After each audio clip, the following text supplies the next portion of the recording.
मैं हूं अरमान आसिफ और आप देख रहे हैं अरमान आसिफ ऑफिशियल।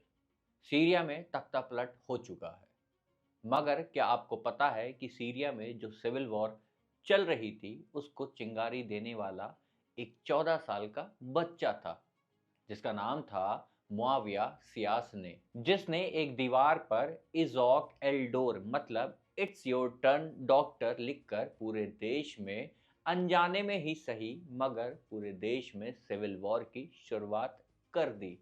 और 24 साल बाद मतलब 2024 दिसंबर में करीब 50 साल से चली आ रही असद फैमिली की हुकूमत को ख़त्म कर दिया। फिलहाल सीरिया के प्रेसिडेंट बशर अल असद देश छोड़कर अपनी फैमिली के साथ सीरिया से भाग चुके हैं। इन्हीं सब मामलों पर स्टेप बाय स्टेप समझेंगे कि इस तख्ता पलट होने के पीछे क्या पूरी वजह है। शुरुआत से शुरू करते हैं। अभी के जो प्रेसिडेंट थे बशर अल असद, इनके फादर थे हाफिज अल असद। इनका मिलिट्री में काफ़ी दबदबा था और साथ ही ये एयरफोर्स के कमांडर भी रह चुके थे।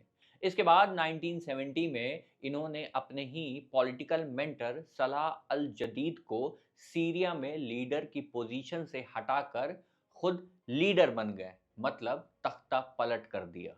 अब देखिए, सीरिया जो है वो एक मुस्लिम कंट्री है, जहां पर सुन्नी मुस्लिम की पॉपुलेशन 74% है और शिया मुस्लिम की पॉपुलेशन 13%, और बाकी बचे नंबर्स में बाकी के रिलीजन्स आते हैं। मगर ये सुन्नी मुस्लिम मेजॉरिटी कंट्री होने के बावजूद जो यहाँ के प्रेसिडेंट है हाफिज अल असद, वो शिया थे।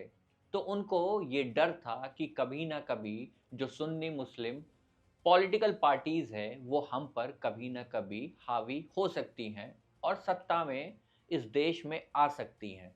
तो हाफिज अल असद ने इस पूरे मामले को देखते हुए अपनी ताकत को बढ़ाना शुरू किया और अपने हिसाब से कॉन्स्टिट्यूशन को भी बदलना शुरू कर दिया। अपोजिशन को इतना वीक कर दिया कि कोई भी हाफिज के आगे खड़ा नहीं हो पा रहा था, और साथ ही साथ सिर्फ और सिर्फ शिया कम्युनिटी को फेवर करने के भी लगातार हाफिज पे आरोप लगते रहे हैं। फिर आता है ईयर 2000, जब हाफिज अल असद की डेथ हो जाती है और हाफिज अल असद अपना सक्सेसर बशर अल असद को बना के जाते हैं। इसके बाद ईयर 2000 से लेकर 2024 तक बशर अल असद ही सीरिया के प्रेसिडेंट रहे थे। अब सीरिया के हालात पर नजर डालिए। यहाँ तक कि धीरे धीरे सीरिया की ज़्यादातर पॉपुलेशन बिलो पॉवर्टी लाइन में आने लगी थी, और 2024 तक जो डेटा है उसमें 90% सीरिया की पॉपुलेशन बिलो पॉवर्टी लाइन को टच कर चुकी है। यहाँ तक कि बशर अल असद पे ये भी आरोप है कि सिविल वॉर में जो सिविलियन प्रोटेस्ट कर रहे थे उन पर केमिकल वेपन का यूज किया गया, जिसमें 2013 के अटैक में 281 लोगों की जान गई थी और हजारों की संख्या में लोग घायल हुए थे।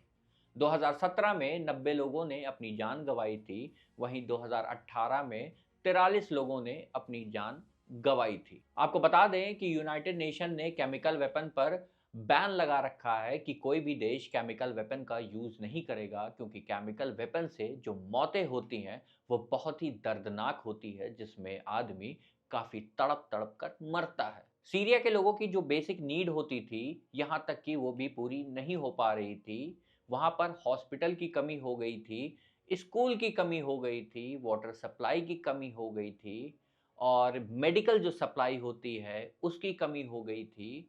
इन्हीं सब चीज़ों को लेकर सीरिया में लगातार सिविल वॉर बढ़ती चली गई। मगर इस सिविल वॉर की शुरुआत कहाँ से हुई?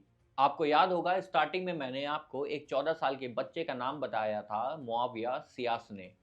ये बात है 2011 की। सीरिया के आसपास के कई कंट्रीज में सिविल वॉर चल रही थी, जिसमें कई जगह तख्ता पलट हो चुके थे। ये सब जानकारी टीवी और रेडियो के जरिए सीरिया के कई घरों तक भी पहुंच रही थी। तो जो मुआविया लड़का था उसने इन्हीं सब घटना को देखते हुए 2011 में अपनी स्कूल की दीवार पर लिख दिया, इट्स योर टर्न डॉक्टर। आप इसकी ओरिजिनल इमेज देख पा रहे होंगे। देखिए, बशर अल असद पहले से ही जो दूसरे देशों में हो रहा था उस पर अपनी नजर बनाए हुए था। उसको ये डर था कि कहीं इसी तरह की सिचुएशन हमारी कंट्री में भी ना आ जाए। अब इस लड़के के उस दीवार पर लिखने के बाद जो वहाँ की मिलिट्री थी उन तक ये बात पहुँचती है और मिलिट्री उस गांव में पहुंचकर पूछताछ करने लगती है कि ये बात किसने लिखी है, मगर किसी ने भी नहीं बताया। फिर मिलिट्री ने जिन जिन पर शक था उन लड़कों को मिलिट्री उठाकर ले जाती है और लड़कों के साथ बहुत टॉर्चर करती है। यहाँ तक कि कई रिपोर्ट्स में ये भी पाया जाता है कि उनके हाथ और पैर के नाखून निकाल लिए जाते हैं, जिसमें ये 14 साल का लड़का मुआविया भी शामिल था।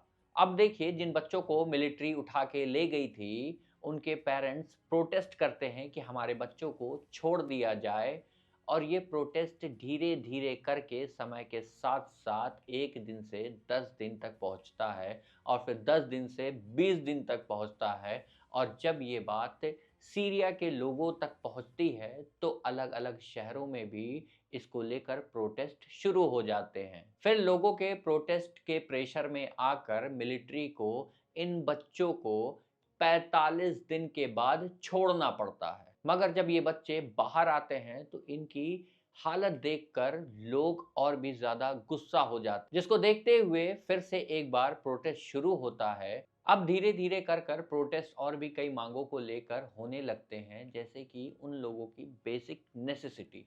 अब देखिए, आप लोगों ने इस पूरे मामले में कई बड़े देशों के नाम सुने होंगे कि वो भी इस सिविल वॉर में कहीं न कहीं इंक्लूड हैं, जैसे अमेरिका, रशिया, टर्की, ईरान और आसपास के कई देश। अब इसको समझ लीजिए कि ये जो सारे देश हैं वो सीरिया में इतना इंटरफेयर क्यों कर रहे हैं। अब देखिए, अमेरिका है, वो चाहता है कि उसका दबदबा पूरी दुनिया में बना रहे और पूरे मिडिल ईस्ट पर नज़र बनाए रखने के लिए उसको कोई भी एक मिडिल ईस्ट की कंट्री का देश चाहिए, जहां पर वो अपना पैर जमा सके, जिसकी वजह से अमेरिका इस सिविल वॉर में बशर अल असद को हटाने के लिए वहां के एचटीएस ग्रुप यानी तहरीर अल शाम को सपोर्ट कर रहा था। इस वजह से अमेरिका का सिविल वॉर में नाम सामने आया। अगर हम रूस की बात करें तो रशिया कभी नहीं चाहता कि अमेरिका मिडिल ईस्ट की किसी भी कंट्री में अपना पैर जमाए।